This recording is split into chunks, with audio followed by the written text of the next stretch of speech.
Muito boa noite, cá estamos para mais um Palavra Puxa Palavra e, se está recordado, no nosso último programa falávamos sobre a história da imprensa em geral e vimos até que ponto ela estava ligada ao poder. E, curiosamente, a imprensa em Portugal também começou ligada ao poder. Se reparar no exemplar que agora lhe vamos mostrar, é de 1641, normalmente é considerado o primeiro jornal português, a Gazeta da Restauração, que dizia no seu primeiro número, Gazeta em que se relatam as novas que houve nesta corte e que vieram de várias partes.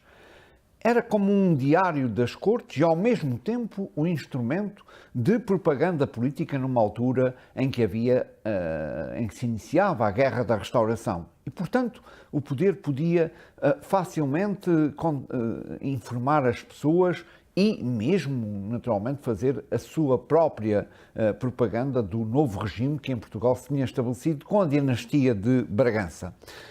Esta Gazeta da Restauração depois vai mais tarde chamar-se Gazeta de Lisboa, mas com a mesma função, relatar o que é que se passa na corte, os despachos que são tomados, as leis que saem e, naturalmente, a informação política que a acompanhava. Eu diria que é o antepassado do atual Diário da República, onde se publica toda a legislação. E já agora gostaria de falar de um jornal, do mais antigo jornal que hoje se publica ainda, o Açoriano Oriental, e de facto é o diário mais antigo e conta-se entre os 10 mais antigos jornais do mundo. E isto é realmente impressionante se levarmos em linha de conta o percurso do Açoriano Oriental, que se publica pela primeira vez em 1835. Já antes tinha havido um outro jornal, o Mercúrio Português. E como vem o Mercúrio, Deus ligado à informação, mas ligado também ao comércio, pois é que os jornais custam dinheiro. E quem paga ou é o poder político ou é o poder económico. E esta ligação com a atividade comercial, industrial, reflete-se no aparecimento de alguns títulos. Eu iria, por exemplo, pegar no Comércio do Porto, que surge em 1854. Entretanto, com o facto de os setores intelectuais, da burguesia, estarem muito ligados à imprensa, na altura em que começam a surgir em Portugal ideias republicanas, pois vão começar a surgir jornais republicanos que, de uma forma geral, circulam sem grandes problemas durante a monarquia.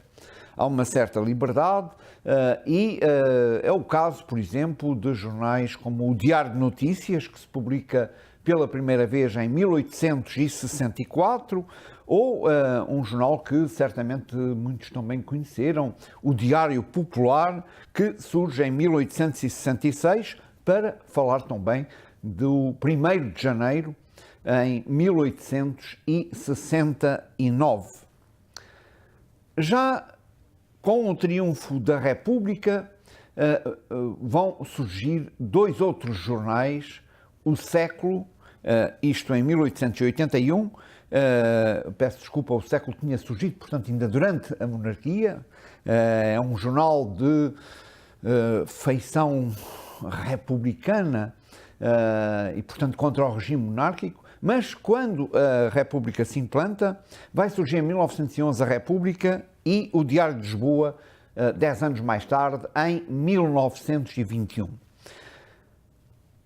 São jornais que, sobretudo estes últimos, que no período seguinte vão praticamente ter uma certa forma de oposição quando era possível, pois, como veremos, de facto não havia grande liberdade para se fazer oposição ao Estado Novo.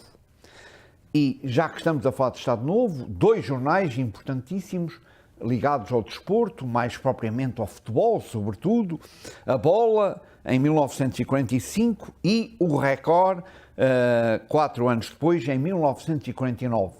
Era uma forma de chegar a um outro público que se sentia atraído e difundir o desporto e, sobretudo, o futebol que interessava nesta altura.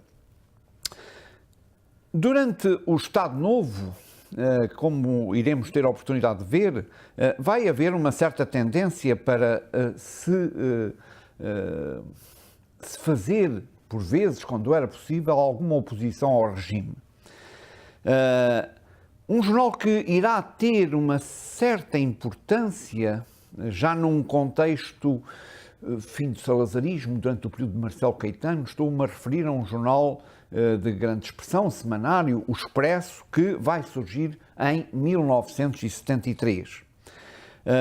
E já depois do 25 de Abril, referência a dois jornais hoje bem conhecidos, o Correio da Manhã, que surge em 1979, e já em 1990 o jornal O Público. São formas diferentes que o jornalismo foi tendo, umas vezes ligado ao poder político, outras vezes fazendo a sua oposição quando era possível. Porque a censura, a censura esteve presente durante quase todo este período que vos estive a falar. E ela começou exatamente ligada à Igreja. Como se sabe, quando surge a Reforma Protestante, a Igreja Católica vai criar o Índex. Isto é, quais os livros que não podiam ser lidos, os livros que eram proibidos. Porque, de facto, a imprensa que vai reproduzir os documentos escritos sem serem manuscritos, a imprensa tinha dado um grande apoio à Reforma Protestante, divulgando as formas de pensar de Lutero e de outros protestantes. Ora, a Igreja Católica vai-se tentar defender para já, criando o índex, criando uma barreira, dizendo o que é que era proibido ler-se, e que tem a sua expressão, por exemplo, em Portugal, com este catálogo dos livros proibidos.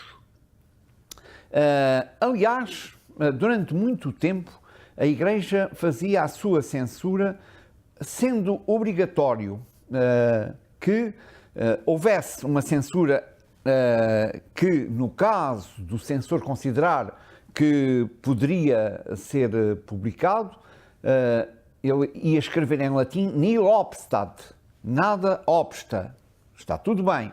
E, normalmente, o bispo ou o arcebispo dava a sua autorização, escrevendo também em latim imprimatur, ou seja, pode-se imprimir, está autorizado. Depois, eu dizia ainda há pouco que houve uma certa liberdade durante a monarquia liberal.